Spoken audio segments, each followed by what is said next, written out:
Hello, everyone. Today we are going to understand the functioning and working of polymerase chain reaction, that is a PCR machine. Now, this particular polymerase chain reaction or a PCR machine was developed by Kary Mullis in the year 1985, and the colleagues worked really hard to bring it out into the public. And because of this PCR development, amplification or creating more copies of DNA has now become relatively easy. This PCR is used basically for amplification of DNA, and in simple words, amplification means to create multiple copies, or we can say to generate a good number of DNA. For example, under a scene, let's say under forensic studies, there has been a crime at a particular place committed, and only a very small amount of sample could be extracted from that particular place. In that, just imagine a small amount of sample, a very minute amount of DNA would be present. You can't go on to identify the accused or the one who is under the jurisdiction just by the small amount of DNA. You want to create multiple copies of it, amplify the amount so that you can properly verify and then identify the criminal. So under that case, PCR is something that works really good. The best part about this is it's fully automated. You just need to insert couple of ingredients and the DNA, and voila, within couple of minutes or hours, you get a huge bunch of DNA formed for you. Billions of copies in couple of hours and comparatively inexpensive compared to other procedures which might imply a lot of manual labor. This particular technique of PCR, along with being automated, is also inexpensive to use. That's why it's persistently used till date. Let's see the simplified process. There is a double-stranded DNA. Okay, so let's say the DNA we have extracted. It's double-stranded in nature. What does PCR do? As soon as we put this double-stranded DNA into the PCR, it separates it into single strand, meaning the complementary strands are separated into single strands. Now, these single strands are then, with the use of polymerase or enzymes which can create new strands, complementary strands to these separated strands are formed. Now, can you see? We started with one double-stranded DNA. And by the first cycle being completed, we get two double-stranded DNA. Yes or no? So it has amplified or increased the number of the original count. Let's say we went on for the second cycle. What happens in second cycle? The same procedure repeated.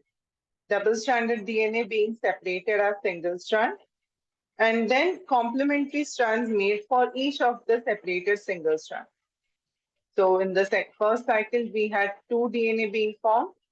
By the end of second cycle, we have four DNA being formed. So this is like an amplification or increasing the amount of original DNA. The error rate of PCR is quite low compared to other methods. So it also makes sure that almost all the DNAs that are made are identical or somewhat similar to each other or the original one. So how does it go? We insert one DNA or double strand, let's say.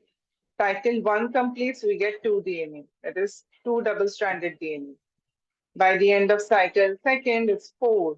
Third, it's eight. Fourth, it's 16. So there's a simple formula to remember it. 2 to the power n. So 2 to the power n means what? N stands over here for number of cycles. So if you are running two cycles, 2 to the power 2, 2 to the 4. So 4 DNA would be formed. 2 to the power 3, 2 to the power 4. As many cycles as you wish to run, you can go for it. Only limitation is that beyond 30 cycles, there are errors which are recurrently seen in PCR. So at least in 30, 28, 30 cycles, PCR can run smoothly. So just imagine the volume of DNA that would be generated if we go 2 to the power 28, right? Let's see what are the requirements.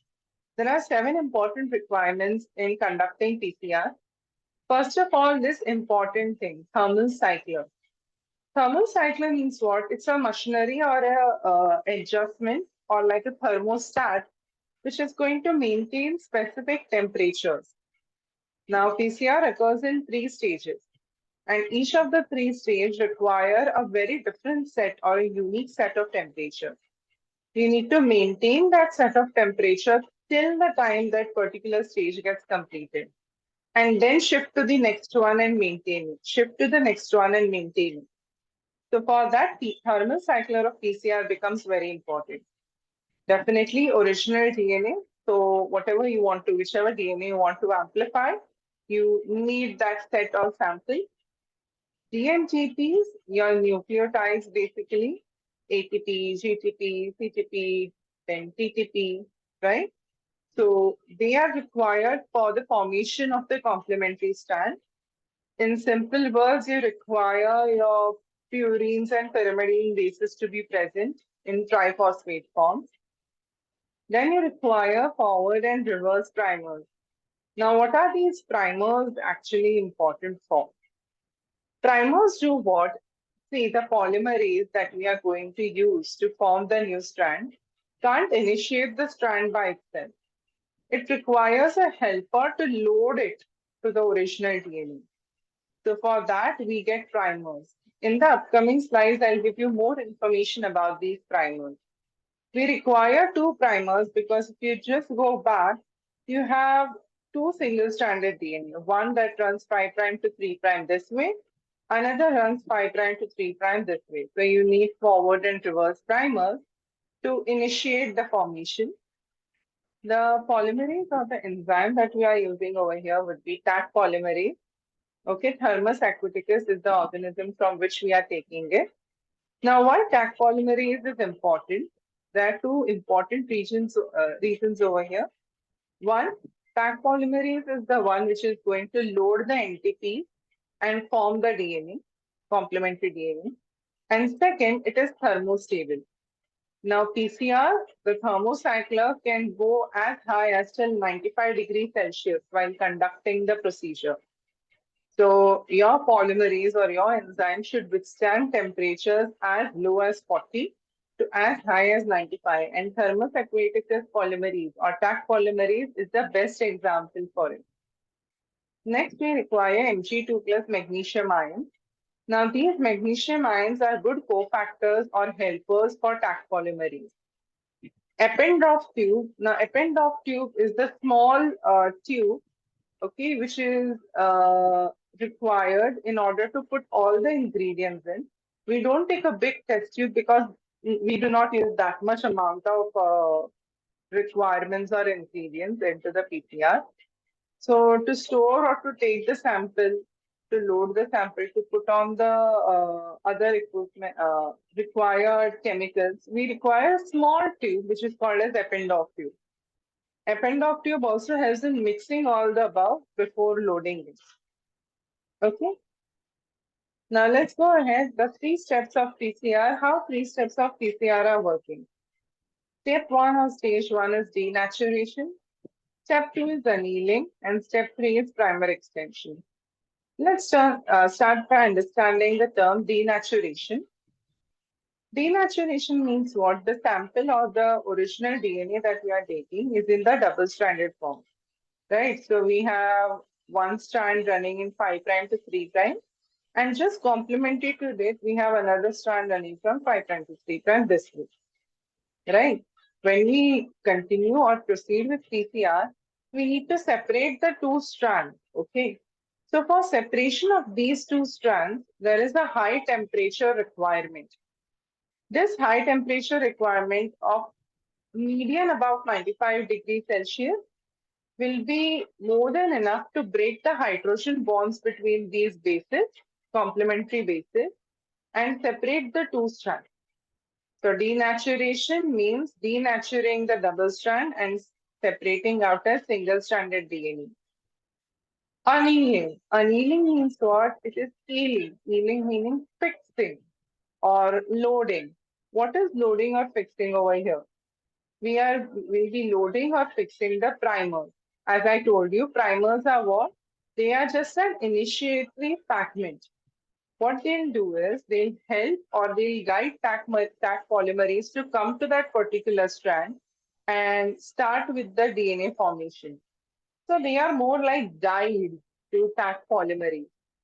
Step number one, double-stranded DNA becomes single-stranded. Step number two, annealing, primers attach. And this happens at a low temperature relatively at 40 or 60. See, at high temperature, bonds are going to break. So whenever you want to break something, remove something, you will send it to high temperature. Whenever you want to fix or anneal something, you will take it down to low temperature. Okay, that's why primer annealing is at relatively low temperature. And the last step is primer extension. Now, what happens in primer extension is that primer will be already fixed in.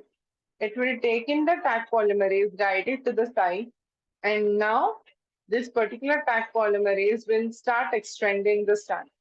So complementary nitrogenous bases or NDPs would be coming in and attaching or forming the double bonds. Okay. So here in step number 3, primer extension simply means that primer will guide the Taq polymerase to the site, and then Taq polymerase will initiate the ligation or bonding or complementary strand formation of the DNA. So as you can see in the third step, by the end of the third step, you have got a new strand formation for both the single-stranded original DNAs, right? So just see over here, it happens at 70 to 75 degrees Celsius where bonds will be formed. And finally, you'll be getting your 2 sets of DNA complete. If you want to quickly revise how things go, in denaturation, there will be strand separation around at 98, 95 degrees Celsius. So bonds, hydrogen bonds between complementary strands would break and the 2 strands would be separated as single strands. In annealing, where relatively the temperature is brought down, primers would be joining or ligating to the strands. And in the step number 3 or stage 3, where primer extension is happening, Taq polymerase will come and with the help of guiding primer, it will start or initiate the process of extending the strand. So finally, you get your 2 sets of DNA ready. This can be continued for n number of cycles. Mind you, 28 to 30 cycles maximum provide a good error-free decision. Post that, the amount of errors that can be in putting the DNA would increase relatively. Okay, so I hope you have understood this simple process of PCR. Thank you for watching.